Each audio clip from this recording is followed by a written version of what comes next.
ဒီနေ့တော့ကျွန်တော်က relative pronoun မှာစာအုပ်တွေထဲမှာ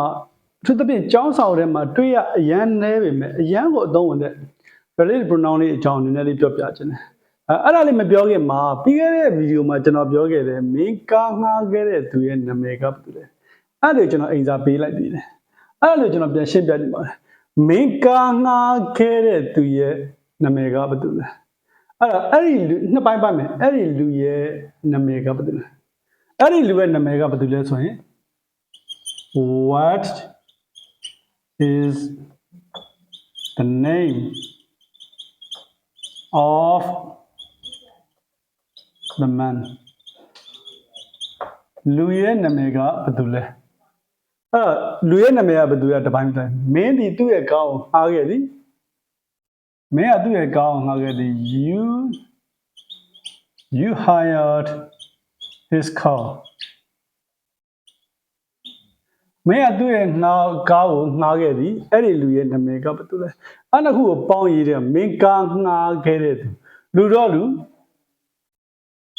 မင်းကားငှားခဲ့တဲ့သူဒီ his ဆိုတာတမန်ကိုပြောချင်တာအဲ့တော့ဒီနှစ်ခုကိုပေါင်းရေးမယ်ဆိုရင် what is the name of the man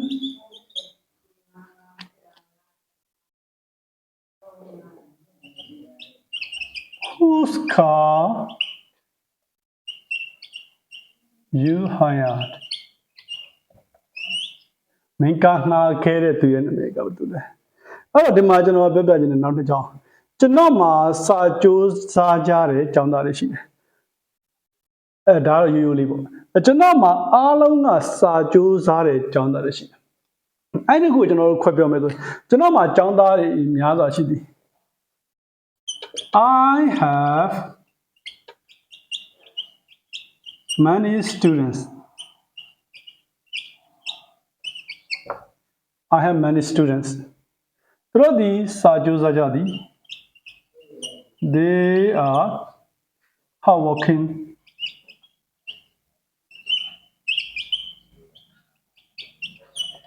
သူတို့ဒီစာကြိုးစားကြသည်သူတို့ဒီကဘာပြောလဲ there's many students ပြောတာကျွန်တော်မှာစာကြိုးစားတော့ကျောင်းသားများစွာရှိသည်ဒီနေရာလေးမှာကောက်ထည့်လိုက်ရင်ရပြီအဲကြောင့်မလို့ I have many students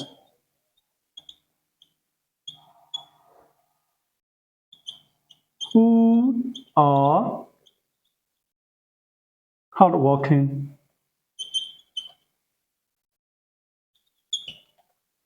ဘာသာပြန်တဲ့အခါမှာကျွန်တော်မှာဒီကောင်မှာရှိသည်ကျွန်တော်မှာစာကြိုးစားတော့ကျောင်းသားများစွာရှိသည်အောက်ကအကြောင်းလေးရတော့မတူဘူးကျွန်တော်မှာအားလုံးကစာကြိုးစားတော့ကျောင်းသားများစွာရှိနှစ်ပိုင်းပိုင်းမယ်ကျွန်တော်မှာကျောင်းသားများစွာရှိသည် I have many students အားလုံးကစာကြိုးစားကြတယ်သူတို့အားလုံးကစာကြိုးစားကြတယ်သူတို့အားလုံး all of them are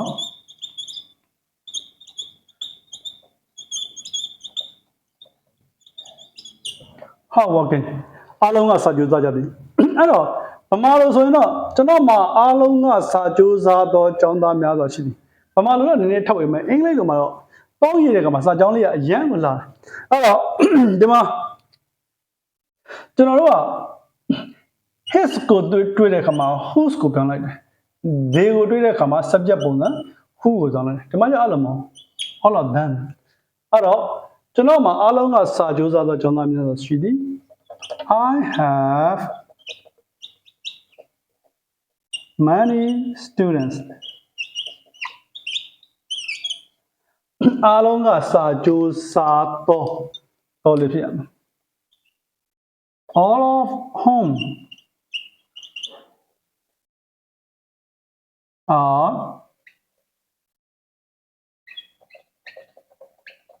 hardworking အဲ့ဘာသာပြန်တဲ့အခါမှာကျွန်တော်မှာအားလုံးကစာကြိုးစားတော့ကျောင်းသားများစွာရှိသည် အဲ့လိုဆိုဒီလိုအသုံးလေးတွေစာကြောင်းကတော့ဗမာလိုဆိုရင်တော့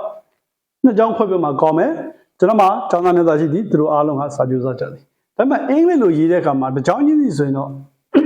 နည်းနည်းစာကြောင်းလေးကတိတ်မလှအောင်စာကြောင်းလှလှပပလေးနဲ့ relative pronoun လေးသုံးပြီးတော့ရေးမယ်ဆိုရင်တော့ I have many students all of whom are hardworking ဒီလိုမျိုးလေးဆိုရင်စာကြောင်းလေးပို့လှပါမယ်အဲ့တော့ဒီလိုစာကြောင်းလှလှပပလေးတွေရေးထပ်ဖို့ထွက်ဆိုရင်တော့နောက်ဗီဒီယိုလေးကျရင်ဆုံးပါမယ်အဲ့နောက်ဗီဒီယိုလေးတွေမသွားခင်မှာလောလောဆယ်ကျွန်တော်ကသူတို့တဲကအများစုကိုကျွန်တော်မသိတော့လူများသည်ကျွန်တော်အိမ်ကိုလာနေကြတယ်ကျွန်တော်အိမ်သာလေးပေးလိုက်ရှင်ပါကျွန်တော်အိမ်ကိုလူတွေလာတယ်သူတို့တဲကအများစုကိုကျွန်တော်မသိဘူးဟုတ်ပြီဒီစာကြောင်းလေးကို relative pronoun လေးသုံးပြီးတော့ကျွန်တော် comments လေးမှာရေးပြပါအောင်ဟုတ်နောက်ဗီဒီယိုကြမှာပြန်ဆောင်ကြပါမယ်အားလုံးကိုကျေးဇူးတင်ပါတယ်